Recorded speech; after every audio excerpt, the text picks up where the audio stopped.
আচ্ছা, এখন বলবো বনসাই নিয়ে কিছু কমন মিথ বা মিসকনসেপশন, মানে প্রচলিত ভুল ধারণা আছে আমাদের সমাজে, এবং এটা সারা ওয়ার্ল্ডে প্রচলিত অনেক ভুল ধারণা আছে বনসাই নিয়ে।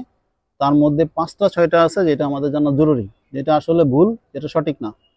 তো সেটার মধ্যে প্রথমটা হলো যে আমরা মনে করি বনসাইটা বুঝি আলাদা প্রকৃতির কোনো গাছ, এটা আলাদা প্রজাতির কোনো গাছ। কিন্তু না, বনসাইটা আলাদা প্রজাতির কোনো গাছ না। এই যে যে গাছটা, এটা নেচারের একটা গাছ। আমাদের আশেপাশে যেরকম গাছ দেখি সব গাছ এটা একই টাইপের গাছ, এটা অন্য প্রজাতির কোনো গাছ না। যে কোনো গাছ দিয়ে বনসাই করা যায়, যেগুলো বনসাই উপযোগী গাছ। আমি আগেও বলছি বনসাই উপযোগী গাছ কোনগুলো, সেগুলো আমরা পরবর্তীতে শিখবো ইনশাল্লাহ। তারপর আর একটা মিসকনসেপশন আছে যে অনেকে চিন্তা করে যে এই গাছটা বুঝি জেনেটিক্যালি ক্ষুদ্রাকৃতির গাছ। এই যে যে গাছটা, এটা কিন্তু নেচারে অনেক বড় হয়, ঠিক আছে। তারপরে আমার আশেপাশে যে গাছগুলো আছে, এই গাছগুলো নেচারে অনেক বড় হয়, ন্যাচারাল গাছ। এগুলা এগুলা কোনো ক্ষুদ্রাকৃতির গাছ না, জেনেটিক্যালি ক্ষুদ্রাকৃতির কোনো গাছ না, এগুলো ন্যাচারাল গাছ, ঠিক আছে। যে কোনো উপযোগী গাছ দিয়ে, বনসাই উপযোগী গাছ দিয়ে বনসাই করা যায়। অতএব আমরা আজকের থেকে জানবো যে না, বনসাই গাছ নর্মাল গাছই, এটা জেনেটিক্যালি কোনো ক্ষুদ্রাকৃতির গাছ না। এটাকে জাস্ট একটা টেকনিক অ্যাপ্লাই করে ওর নির্দিষ্ট শেপে ক্ষুদ্রাকৃতির করে রাখা হয়, ঠিক আছে। তারপরে আছে যে আমরা অনেকে চিন্তা করি যে এই যে ছোট পাত্রের ভিতর গাছটাকে কেটে ছেটে ছোট করে কষ্ট দিয়ে এগুলা তৈরি করা হয়, এটা আরেকটা ভুল ধারণা। এই যে ছোট একটা পট, এই পটে যদি পর্যাপ্ত খাবার দেওয়া না হয়, পর্যাপ্ত পানি দেওয়া না হয়, এই যে গাছ কত হেলদি আছে না, এই গাছ এরকম হেলদি থাকবে না। এই গাছে যদি, এখানে যদি পর্যাপ্ত খাবার না পায়, পর্যাপ্ত পানি না পায়, এই গাছ মারা যাবে। এই গাছকে বাঁচিয়ে রাখার কোনো উপায় নেই। অতএব এটা ভুল ধারণা যে পর্যাপ্ত খাবার না দিয়ে কষ্ট মষ্ট দিয়ে একদম ছেটে ছেটে বনসাই করা, এটা এটা এটা ভুল ধারণা। তো গেল। আরেকটা আছে যেটা অনেকে চিন্তা করে যে এখানে বিভিন্ন ধরনের হরমোন দিয়ে, কেমিক্যাল দিয়ে গাছটাকে ছোট করা হয়, গাছটাকে ছোট রাখা হয়। এটা এটা একটা বড় ধরনের মিসকনসেপশন। অনেক বনসাই শিল্পী আছে এই ধরনের কথাবার্তা বলে, হয়তো তারা না জেনে বলে, বা হয়তো ক্যামেরার সামনে আসার পরে একটা অন্যরকম পাজেল অবস্থায় পড়ে যায়, তারপরে এটা বলে। বাট এটা আসলে ভুল।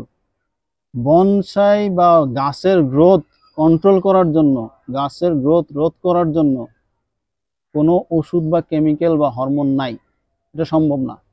গাছের গ্রোথ রোধ করা পসিবল না। গাছের গ্রোথ কন্ট্রোল করা যায়, গাছের গ্রোথ নিয়ন্ত্রণ করা যায়, কিন্তু গাছের গ্রোথ কখনো রোধ করা যাবে না। আপনি যদি গাছের গ্রোথ রোধ করতে চান, গাছ মারা যাবে।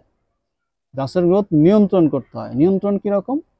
একটা গাছের ডাল লম্বা হইতে হইতে অনেক বড় হয়ে গেছে, ঠিক আছে, সেই গাছটা যদি আপনি এখান থেকে কেটে দেন, যেমন এখান থেকে হয়তো মনে করলাম যে এই যে এটা এটা যদি আমি এখান থেকে কেটে দেই, যে কেটে দিলাম, এর গ্রোথটা কন্ট্রোল হলো। এখন এই গ্রোথটা ও চারিপাশে ছড়ায় দিবে, কিন্তু কোনো রকম কেমিক্যাল বা হরমোন দিলে এই গাছের গ্রোথ রোধ হবে না। বরং যদি গ্রোথ আমি রোধ করতে যাই কোনোভাবে, খাবার কম দিয়ে বা যে কোনো কিছুতে, এই গাছ অবশ্যই মারা যাবে, ঠিক আছে। এটা একটা। তারপরে আপনার অনেকে মনে করে যে বনসাই বুঝি গাছের প্রতি অত্যাচার। এটা নিয়ে অনেক বড় কথা বলা যায়, এটা নিয়ে অনেক অনেক অনেক অনেক বড় টপিক এটা আসলে। এটা নিয়ে আলোচনা করব না এখন, বাট আমি বলবো যে না, গাছের প্রতি অত্যাচার না। এখানে যে অবস্থায়, যেমন এই গাছটা যে দেখতেছেন, এটা একটা ছোট পটে গাছ, এটা একটা মিনিয়েচার ল্যান্ডস্কেপ। এইখানে বনসাই, এটাও ল্যান্ডস্কেপের পর্যায়ে পড়ে। তো আশেপাশে সবাই বনসাই দেখতেছেন। এগুলা যে ছোট পটে আছে, এই ছোট পটে গাছ হেলদি আছে, এর পর্যাপ্ত খাবার এবং এর যে ডাল কাটা হয়েছে, ডালটারে প্রুনিং করা হয়েছে, এর স্বাস্থ্যের দিক চিন্তা করে এগুলো করা হয়েছে। এটা কোনোটাই গাছের প্রতি অত্যাচার না, বরং এটা যদি না করা হয় গাছ বাঁচানো যাবে না, ঠিক আছে। তো যাক, এটা অনেক বড় টপিক, এটা নিয়ে পরে আলোচনা করবো। কিন্তু আমরা যেটা বুঝবো যে না, বনসাই মানে গাছের উপর অত্যাচার না, ঠিক আছে। তারপরে আরেকটা হলো, এইটা একটা ইন্টারেস্টিং জিনিস যে আমরা চিন্তা করি যে বনসাই গাছ সে যদি ফল হয়, বনসাই গাছের ফলও ক্ষুদ্রাকৃতির হয়। তো এটা আসলে ভুল। অনেকেই জানে, অনেক অনেক বনসাই শিল্পী হয়তো জানে না। কারণ নতুন শিল্পী হয়তো এরকম ভাবে কাজ করে না, বা ফল গাছ নিয়ে এরকম কাজ করে না, এরকম হইতে পারে, বা বিগিনার স্টেজে আছে, বা যারা বনসাই সম্বন্ধে ভুল জানে। অনেক লোকেই জানে যে বনসাইতে বুঝি ফল হয়, ফলও ছোট ছোট হয়, যেহেতু পাতা ছোট, ডাল ছোট, গাছ ছোট। কিন্তু এটা না।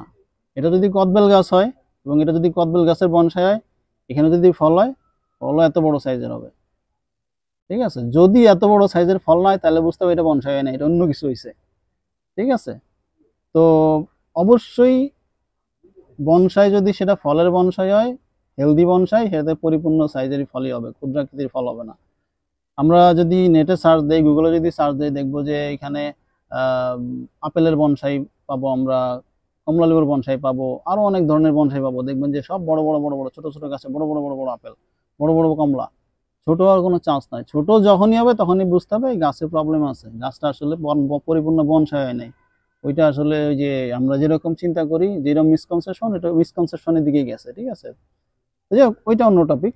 কিন্তু মেন কথা হলো বনসাই গাছের ফলও পরিপূর্ণ হবে, বড় বড় ফল হবে। তো মূলত এই 6টাই ছিল প্রচলিত মিসকনসেপশন, যেগুলো আমরা সচরাচর শুনি, সচরাচর জানি। তো আমি আবার একটু এক লাইনে বলে দেই যে বনসাই আলাদা প্রজাতির কোনো গাছ না, বনসাই জেনেটিক্যালি ক্ষুদ্রাকৃতির কোনো গাছ না। ছোট পাত্রে কেটে ছেটে খাবার কম দিয়ে বনসাই তৈরি করা হয় না, ঠিক আছে। বনসাই কোনো হরমোন বা কেমিক্যাল ব্যবহার করে করা হয় না, ঠিক আছে। বনসাই গাছের পরে অত্যাচার না, ঠিক আছে। বনসাই ও গাছের ফলও ক্ষুদ্রাকৃতির হবে, বনসাইয়ের গাছের ফলও ক্ষুদ্রাকৃতির হবে, অবশ্যই না। বনসাই গাছের ফলও অনেক বড় হবে, ঠিক আছে। তো যাই হোক, আজকে এই পর্যন্তই। অন্যদিন অন্য টপিক নিয়ে আলোচনা করবো ইনশাল্লাহ। ভালো থাকবেন। আসসালামু আলাইকুম।